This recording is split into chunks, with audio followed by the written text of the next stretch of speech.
두 가지 말을 붙들고 살아가는 것 같습니다. 여기까지라는 말을 붙들고 사는 사람이 있고요. 여기부터라는 말을 붙들고 사는 사람이 있습니다. 힘들면 여기까지다. 어려우면 여기까지다. 기도도 안 해본 게 아니다. 그런데 아직까지 응답이 되지 않았다. 그래서 여기까지인가 보다 하고 포기하는 사람이 있습니다. 반면에 여기부터라는 말을 붙잡고 사는 사람이 있습니다. 열심히 하다가 벽을 만났습니다. 여기까지다라고 말하는 사람은 포기하지만 여기부터다라고 말하는 사람은 도전을 합니다. 어제는 10바퀴 돌고 넘어졌습니다. 그러면 그곳이 한계가 아니라 거기서부터 성장할 수 있는 기회라고 생각을 합니다. 10바퀴에서 한 발짝 더 가도 그게 성장이라는 것입니다. 이런 사람들이 운동을 하고 운동선수가 되면요, 세계 신기록을 끝이라고 생각하지 않습니다. 내가 넘어야 할 다음 지점이라고 생각합니다. 그런데 여러분, 이 원리는 운동에서만 적용되는 것이 아닙니다. 우리의 인생도 그렇고요, 우리의 신앙생활과도 접목이 됩니다. 믿음의 사람은 상황 앞에서 멈춰서는 사람이 아니라 하나님을 바라보며 다시 나아가는 사람입니다. 여기까지가 아니라 여기부터다라고 삶을 살아가는 사람이라는 것입니다. 성경에도 그런 사람이 있습니다. 고난과 두려움 앞에서 멈춰서지 않고 믿음으로 다시 나아간 사람이 있습니다. 그중 한 사람이 바로 오늘 본문에 나오는 모세입니다.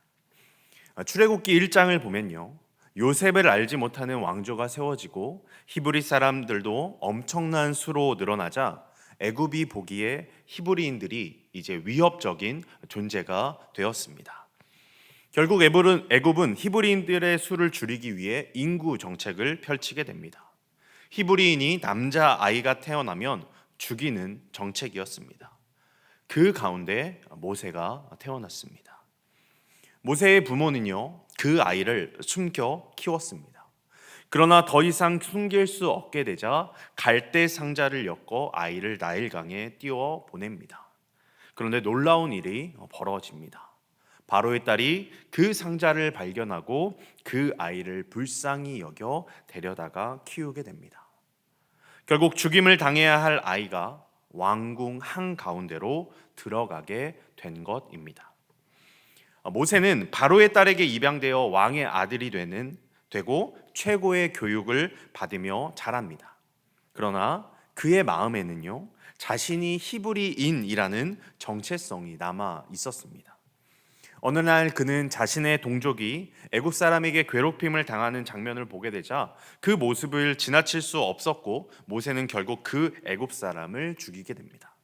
이 사실이 바로에게 알려지자 모세는 한순간에 왕자의 자리에서 도망자의 신세로 전락하게 됩니다. 모세는 광야로 도망가 거기에서 이름 없는 녹자로 40년을 살아갑니다. 그때 하나님이 모세에게 나타나셔서 이스라엘 민족을 구원하라 라고 명령하셨고, 하나님의 말씀에 순종한 모세는 애굽에 닥칠 10가지 재앙을 전했고, 실제 그 재앙이 애굽 땅에 임하면서 이스라엘 백성과 함께 애굽에서 나올 수 있었습니다. 이것을 우리는 출애굽이라고 말합니다. 그런데 여러분, 출애굽한 이스라엘 백성의 길은 그들이 생각했던 것과 조금은 달랐습니다. 광야로 곧장 나아가면 될 것 같은데 하나님은 그들을 바다 쪽으로 인도하셨습니다. 사람의 눈으로 보면 길을 잘못 든 것처럼 보였습니다. 바로 그때 애굽의 왕 바로가 마음을 바꾸고 분노를 참지 못한 채 병거 군대를 이끌고 이스라엘 백성들을 추격해 옵니다. 결국 이스라엘 백성 앞에는 홍해, 뒤에는 바로의 군대라는 완전히 막혀버린 상황에 서게 된 것입니다.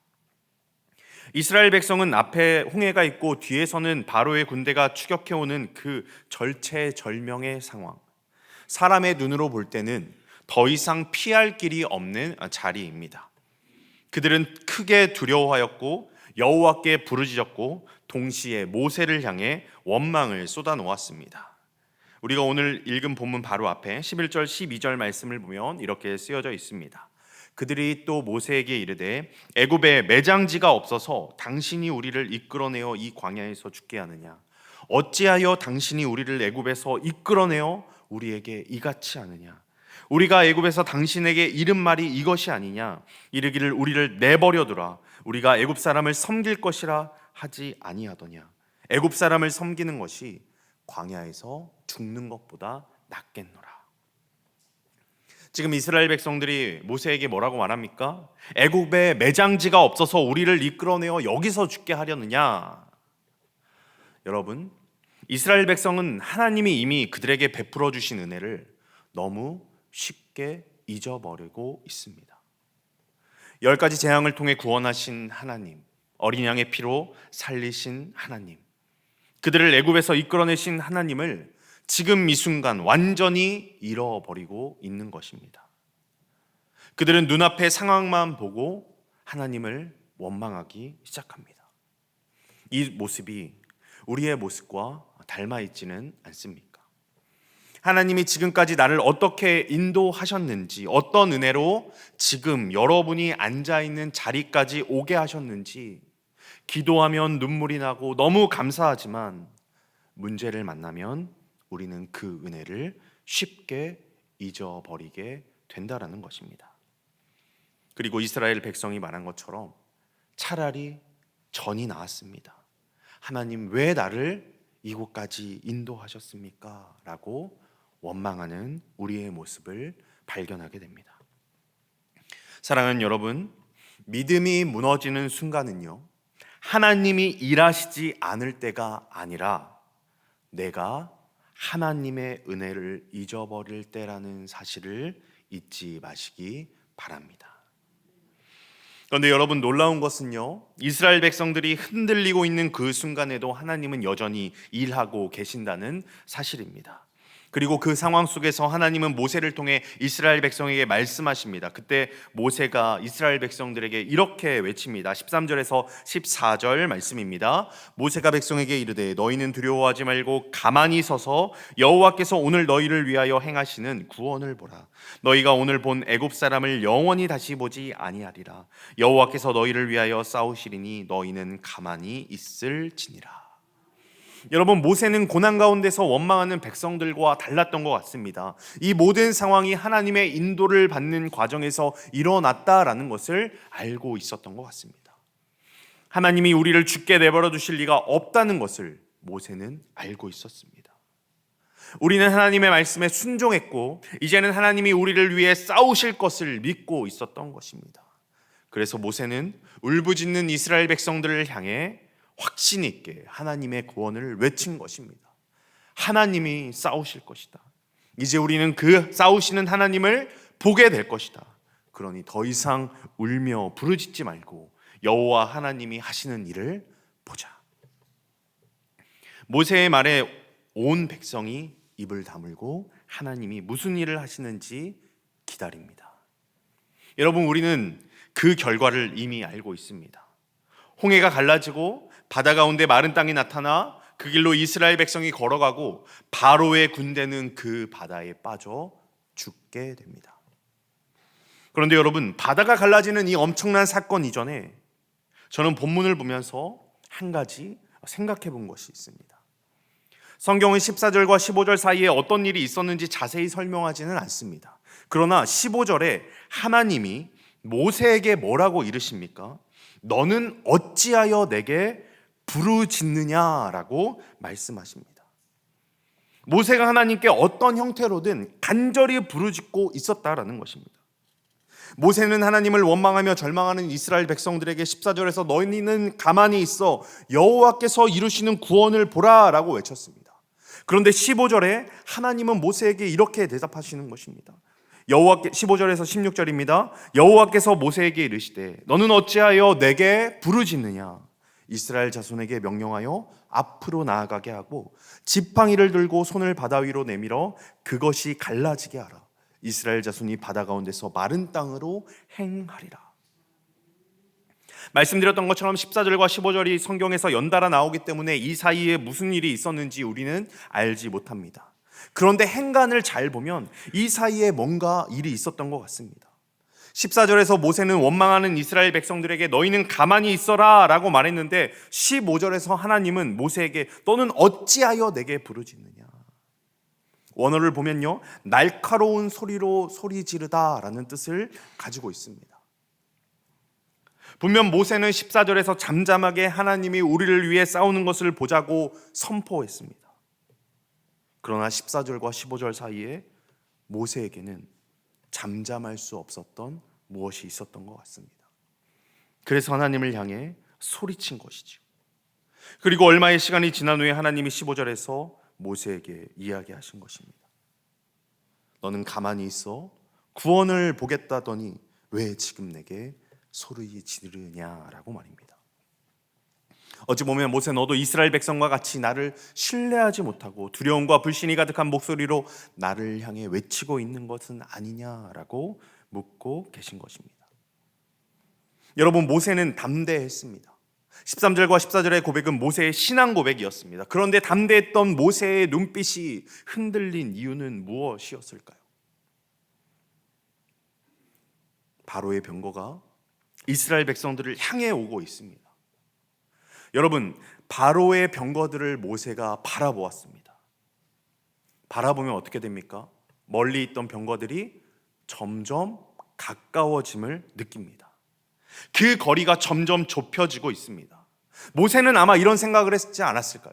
그래, 저 정도 됐으면 하나님이 일하실 거야. 아니, 저 정도 되면 하나님이 일하시겠지. 그래, 여기까지 오면 하나님은 반드시 일하실 거야. 마침내 모세가 생각한 마지노선을 넘어버렸기 때문은 아닐까요? 모세는 하나님의 계획을 몰랐지만 그래도 나름 하나님이 일하실 때에 대한 생각이 있었을 것입니다.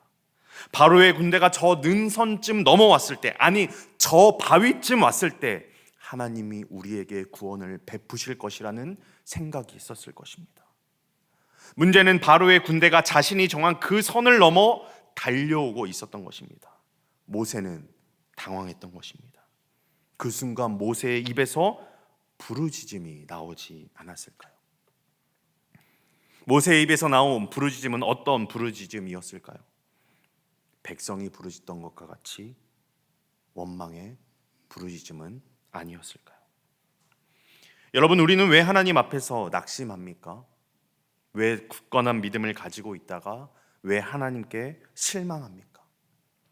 내가 말씀을 듣고 주님 뜻대로 살아갔는데 나의 상황이 내 생각대로 잘 이루어지지 않을 때 우리는 하나님께 실망합니다. 세상의 방식과 기준대로 하면 될 것 같은 일임에도 불구하고 성도된 우리는 주님의 뜻, 주님의 계획, 주님의 말씀에 의지하며 살아갑니다. 주님을 알지 못하는 사람들이 그런 우리를 보면서 걱정합니다. 저렇게 살면 안 되는데, 저렇게 살아가면 세상에서 피해보고 힘들어지는데, 그런데 딱 그 걱정대로 우리의 삶의 문제들이 풀리지 않을 때, 잘 될 줄 알았는데, 이길 줄 알았는데, 주님이 주신 능력으로 극복할 수 있을 것 같았는데 안 되는 그 순간 우리 안에 있는 깊은 낙담이 올라오진 않으십니까? 하나님을 향한 믿음이 사라지고 하나님에 대한 원망이 올라옵니다. 지금 모세의 상태가 딱 그 상태였던 것 같습니다. 백성과 같이 하나님을 원망하며 부르짖습니다. 그런 모세를 향해 하나님이 명령하십니다. 그만 일어나서 온 백성을 바다로 전진시키고 너는 그 바다를 향해 지팡이를 들라고 명령하십니다. 여러분, 이 장면을 잘 보면요, 지금 이스라엘 백성의 상황은요, 위로가 필요한 것 아닙니까? 너무 많이 왔지? 애굽의 바로의 백성들이 너무 많이 왔지? 걱정하지 마, 걱정하지 마. 내가 일할 거야. 두려움에 떨고 있고 당장 죽을 것 같은 자리이기 때문에 우리의 생각대로라면 하나님이 좀 젠틀하게 위로를 건네주는 말이 필요하지 않을까라고 생각을 합니다. 그런데 주님께서는 어떻게 하십니까? 명령하십니다. 나아가라고. 여러분, 우리는 보통 믿음이 약해질 때, 상황이 막막할 때 하나님이 우리를 찾아오셔서 꽉 끌어안아 주시면서 괜찮아, 내가 잘 할 거야, 너는 가만히 있어. 우리들도 그렇지 않습니까? 힘들고 어려울 때 하나님이 나를 다독여 주시고 괜찮다고 말씀해 주시기를 원합니다. 그런데 하나님은 때로 우리의 기대와 다르게 일하실 때도 있습니다. 위로보다 먼저 방향을 주십니다. 감정보다 먼저 우리에게 순종을 요구하신다라는 것입니다. 지금 내가 느끼는 것을 붙잡지 말고 내가 말하는 것을 따라 나아가라 라고 말이죠. 여러분, 하나님은 우리의 상황을 모르시는 분이 아닙니다. 오히려 우리보다 더 잘 알고 계신 분입니다. 그런데도 하나님이 우리를 앞으로 나아가게 하시는 이유는 분명합니다. 그 길 위에서 하나님이 일하고 계시기 때문입니다.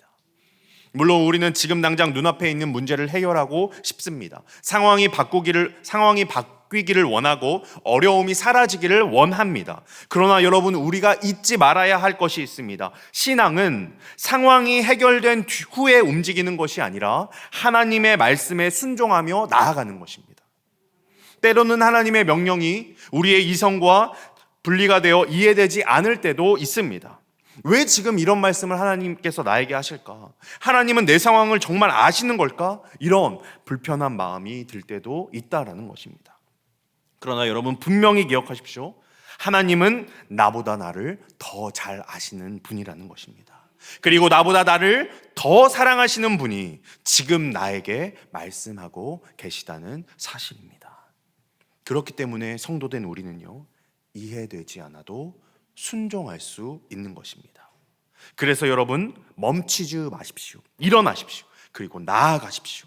하나님의 말씀을 붙잡고 여러분의 삶의 자리에서 예수 그리스도의 복음을 온전히 전하는 삶이 되길 소망합니다.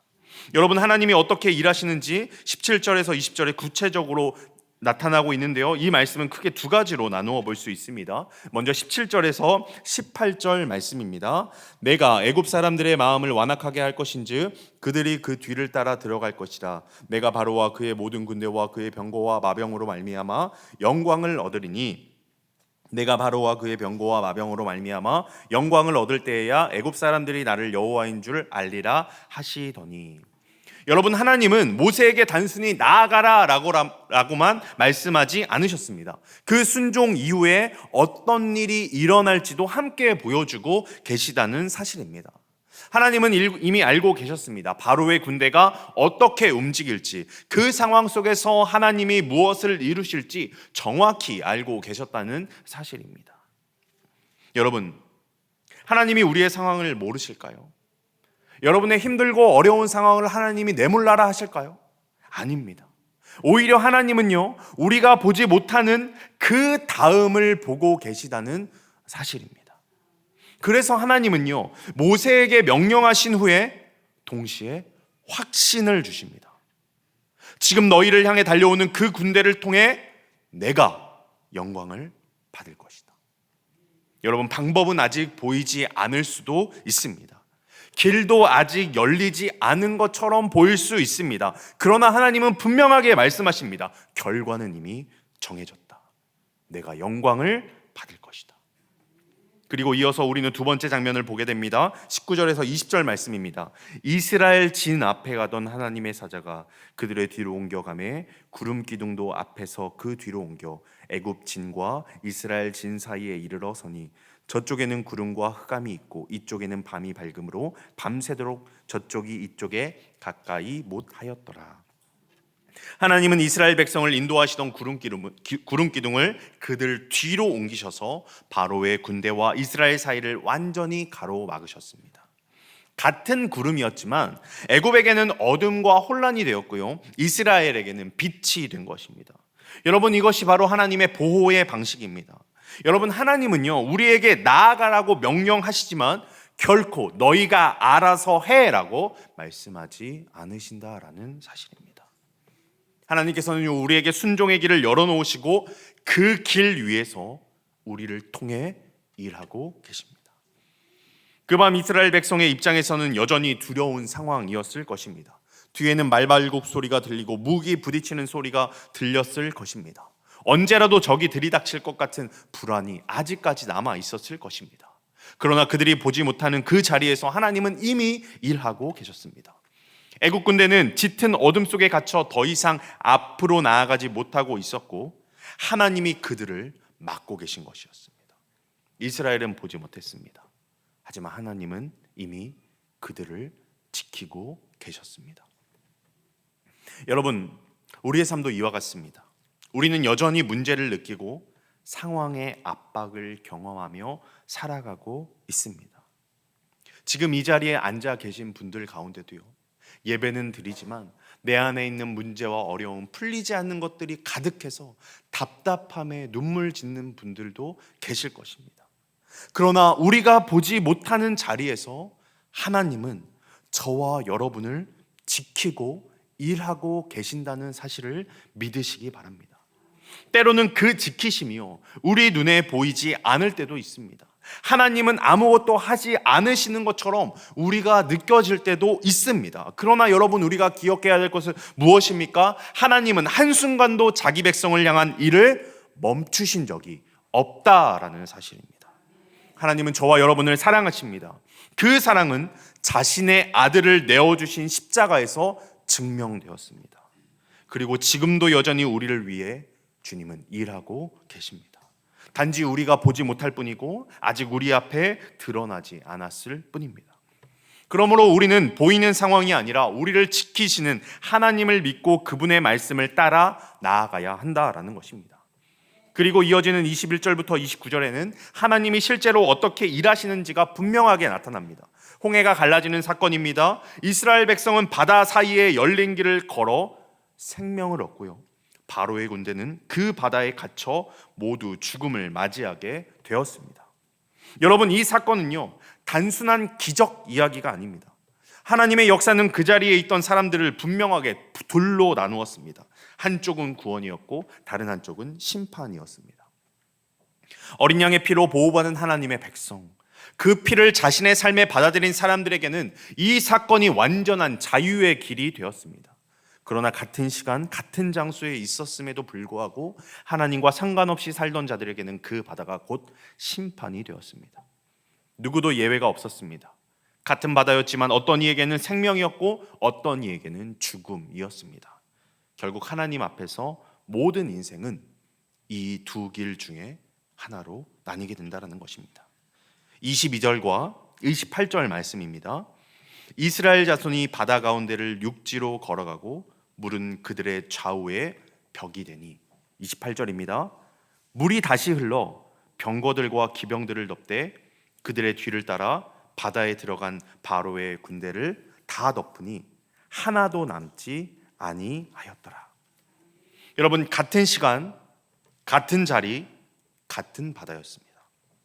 그러나 그 바다는 한쪽에서는 구원의 길이 되었고 다른 한쪽에는 심판의 물이 되었습니다. 이스라엘에게는 바다가 갈라져 마른 땅이 되었지만 애굽의 군대에게는 다시 덮쳐 죽음의 물이 되었다는 것입니다. 여러분, 홍해 사건은 단순한 탈출 이야기가 아닙니다. 하나님의 구원은 동시에 하나님의 심판이기도 하다는 사실을 보여주고 있습니다. 그렇다면 우리는 질문해야 합니다. 왜 같은 바다에서 이렇게 전혀 다른 결과가 일어났을까요? 이 질문에 답하기 위해 사도 바울은 고린도전서 10장에서 홍해 사건을 이렇게 이야기하고 있습니다. 고린도전서 10장 1절에서 2절 말씀을 우리 함께 보겠습니다.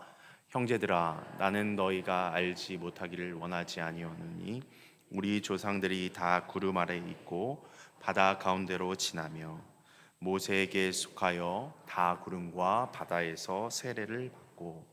여러분, 바울은요, 홍해 사건은 세례의 예포로 읽고 있습니다. 곧 이스라엘이 구름 아래와 바다 가운데를 지나며 하나님이 세우신 중보자 모세에게 속한 백성으로 식별되고 결속되었다는 뜻입니다. 다시 말해 그들은 애굽의 권세 아래에 머무는 백성이 아니라 하나님의 인도 아래에 들어간 하나님의 백성이 되었다는 것입니다. 여러분, 여기서 중요한 것은 바울이 홍해를 건넜다는 사건을 단순한 체험으로 보지 않았다는 점입니다. 바울은 이 사건을 통해 정체성의 변화, 주인의 변화, 공동체의 변화를 말합니다. 애굽의 지배 아래 있던 백성이 이제는 모세의 인도 아래, 더 정확히 말하면 하나님의 언약 백성으로 구별된 것입니다. 그래서 홍해를 건넌다는 것은 단순히 위험을 피하는 일이 아니라 옛삶과 결별하고 하나님께 속한 새 삶으로 들어가는 사건이라는 것입니다. 바울은 여기서 멈추지 않습니다. 고린도전서 10장을 보면요, 그들도 이런 은혜를 받았다는 데만 있지 않고 그런데도 많은 사람이 광야에서 무너졌다라는 이야기도 있습니다. 즉 하나님의 은혜를 경험했다고 해서 자동으로 안전하다는 것은 아닙니다. 은혜의 사건을 통과했고 통과했어도 하나님을 신뢰하지 않고 불순종하면 넘어질 수 있다고 경고하고 있다라는 것입니다. 그래서 홍해 사건은요, 위로만 주는 사건이 아니라 은혜 안에 머물며 끝까지 믿음으로 걸어가라는 부르심이기도 합니다. 이 점에서 세례의 의미도 분명해집니다. 세례는 단지 교회에 등록했다는 표시가 아니라 세례는 옛사람의 길을 떠나 그리스도께 속한 새 사람으로 들어가겠다는 온전한 표시입니다. 신약은 세례를 통해 우리가 그리스도의 죽음과 부활에 연합했다라고 말합니다. 그러므로 그리스도인이 된다라는 것은 조금 착해지는 정도가 아닙니다. 조금 위로를 얻는 정도도 아닙니다. 나의 생활이 조금 나아지는 것도 아닙니다. 그리스도인이 된다라는 것은요, 이전에 나를 붙들고 살던 삶에서 돌아서서 그리스도와 함께 죽고 그리스도 안에서 새 생명으로 살아가는 것입니다. 그래서 홍해 사이에 난 길은 단지 이스라엘만의 길이 아닙니다. 그 길은요, 오늘 우리에게도 복음의 길을 보여주고 있습니다. 어린 양의 피로 살아난 자가 바다 가운데를 지나 새 삶으로 들어갔듯이 우리도 예수 그리스도의 십자가와 부활을 통해 죄와 사망의 권세에서 건짐받았습니다. 복음은 삶의 일부를 고쳐주는 보조수단이 아닙니다. 우리를 완전히 다른 주인 아래로 옮기시는 하나님의 구원의 사건입니다. 그러므로 믿는다는 것은 과거의 나를 조금 정리하는 것이 아니라 그리스도께 속한 새 사람으로 살아가기 위한 결단입니다. 그래서 사도 바울은 갈라디아서 2장 20절에서 이렇게 말합니다. 내가 그리스도와 함께 십자가에 못 박혔나니 그런즉 이제는 내가 사는 것이 아니요 오직 내 안에 그리스도께서 사시는 것이라. 이제 내가 육체 가운데 사는 것은 나를 사랑하사 나를 위하여 자기 자신을 버리신 하나님의 아들을 믿는 믿음 안에서 사는 것이라. 아멘. 바로 이것이 홍해 사건이 신약의 빛 아래에서 우리에게 들려주는 복음의 메시지입니다.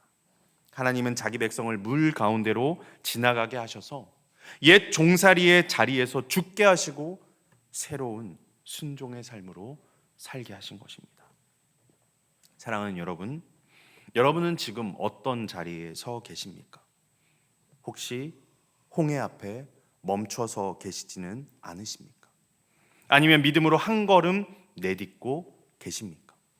여러분, 하나님은 우리를 정죄하시기 위해 말하고 계시지 않으십니다. 우리를 포기하게 하시려는 것도 아닙니다. 오히려 이렇게 말씀하시는 것이죠. 계속해서 나에게 나아오라. 혹시 아직 그 바다를 건너지 못하셨습니까? 괜찮습니다. 지금이 바로 그 길로 들어갈 때입니다. 예수 그리스도의 십자가는 우리가 건널 수 없던 바다 위에 하나님이 열어놓으신 길입니다. 이미 그 길을 걷고 있는 여러분, 혹시 요즘 멈춰서 있지는 않으십니까? 상황 때문에, 두려움 때문에, 낙심 때문에 그 자리에 주저앉아 있지는 않으십니까? 그런 우리에게 하나님은 말씀하십니다. 멈추지 말고 지금 나아가라. 여러분, 하나님은 지금도 일하고 계십니다. 보이지 않는 곳에서 우리를 지키시고 우리를 위해 길을 준비하십니다. 그러니 우리는 상황을 보며 멈추는 사람이 아니라 하나님을 바라보며 나아가는 사람입니다. 그리고 하나님은 지금도 우리 공동체를 통해 동일한 일을 이루고 계십니다. 하나님은 오늘도 누군가의 인생 가운데 길을 여시는 분입니다. 막혀있던 삶의 길을 내시고 새로운 시작을 열어주시는 분이십니다. 그 놀라운 일의 자리에 하나님은 우리를 초대하십니다. 그래서 우리는 믿지 않는 사람들을 우리 마음에 품을 수 있는 것입니다. 한 사람을 위해 기도할 수 있는 것입니다.